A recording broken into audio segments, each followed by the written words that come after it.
Depuis que je suis artiste, je n'ai qu'un seul album de 6 titres.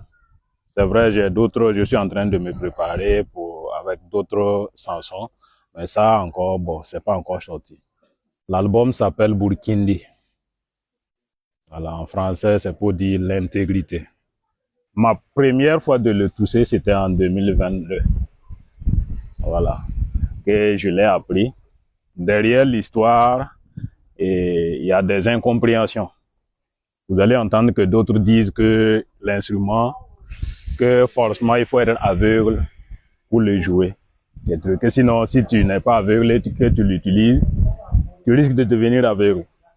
Pourtant, bon, mes renseignements ont prouvé que non, c'est une histoire de cohésion que les chefs traditionnels, surtout Mouara, ont introduit pour aider les personnes malvoyantes à son temps. Puisque si on regarde dans l'histoire, bon, tout le monde vivait de l'agriculture.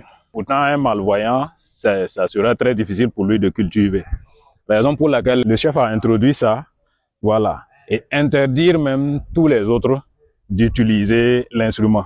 Comme ça a été comme ça et que ça a duré, beaucoup ont vu ça comme quelque chose de mystique. Maintenant, on va constater que même les aveugles, c'est des vieux seulement qui jouent. Il n'y a pas de jeunes aveugles qui jouent ça. Pourtant, quelque chose qui est pratiqué par des vieux est appelé à disparaître un jour. Les SNC de cette année, j'ai été là-bas avec un slammer qu'on a remporté le premier prix de l'Assemblée législative. Mes ambitions, c'est de valoriser la musique traditionnelle, voilà, et être une vedette en musique traditionnelle.